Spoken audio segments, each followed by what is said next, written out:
This show is brought to you by NMDC Group. Hub71 startup Cypherleak raises $750,000. An OQ Gas Network's institutional offer is oversubscribed. You're watching the Daily Brief with Forbes. I'm Ramia Faraj. Abu Dhabi-based cyber risks monitoring and scoring startup Cypherleak has raised $750,000 in seed capital. The funds came from several investors from Abu Dhabi, Morocco, and Qatar through Abu Dhabi's tech ecosystem called Hub71. Hub71 supports startups with the backing of Mubadala, bringing together investors, organizations, and strategic partners to boost innovation and entrepreneurship in Abu Dhabi. Cypherleak launched just last year. It allows companies to track their leaked passwords and information on both the public web and the dark web. Oman's OQ Gas Networks, which is floating up to 49% of its shares, says the institutional investor offer, representing 40% of the IPO size, has been oversubscribed at the maximum price of $36 a share. The IPO should raise $771 million, making it bigger than Oman Telecom's $748 million stake sale in 2005. The final price is due to be announced on October 12th, with shares set to start trading on October 24th.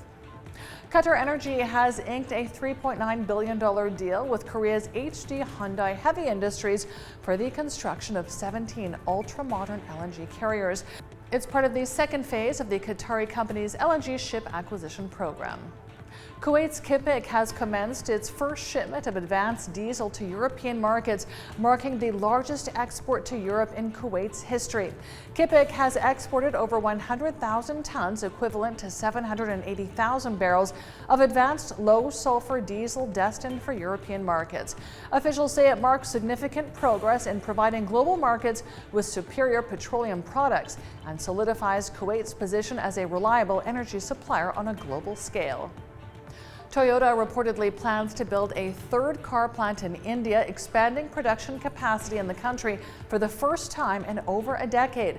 It comes as its partnership with Suzuki Motor boosts domestic volumes. The world's biggest car maker wants the plant to start with capacity of between 80,000 and 120,000 vehicles a year. This could grow to 200,000 over time. The plant's proposed initial capacity would expand Toyota's existing manufacturing capacity in India by 30% from 400,000 units currently. OpenAI, the AI company that created ChatGPT, is reportedly in discussions about a potential share sale that would value it at $80 to $90 billion. It's about 3 times what it was valued at in January. It would make OpenAI, which is privately held, one of the highest valued startups. OpenAI is positioned to earn more than $1 billion in revenue over the next year by selling access to a higher quality version of ChatGPT and the technology that's behind it. The U.S. government and 17 states are suing Amazon in a landmark monopoly case, alleging it abused its economic dominance and harmed fair competition for years. The lawsuit, filed by the Federal Trade Commission and 17 attorneys general, is the government's boldest attack yet against Amazon. The 172-page complaint alleges Amazon unfairly promotes its own platform and services at the expense of third-party sellers who rely on the company's e-commerce marketplace for distribution. And that brings us to today's Forbes Real-Time Billionaires ranking, where Jeff Bezos is our biggest loser today. He's down $5.2 billion and now has net wealth of $148.8 billion. Our second biggest loser today is Oracle's Larry Ellison, down $3.8 billion with net wealth of $134.5 billion. And our third place loser is LVMH's Bernard Arnault, down $2.7 billion with net wealth of $184 billion. Check out our website and our social media for all of the latest Billionaires news.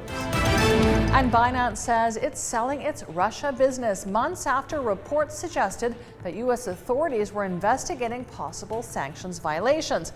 In a statement, Binance said, "As we look towards the future, we recognize that operating in Russia is not compatible with Binance's compliance strategy."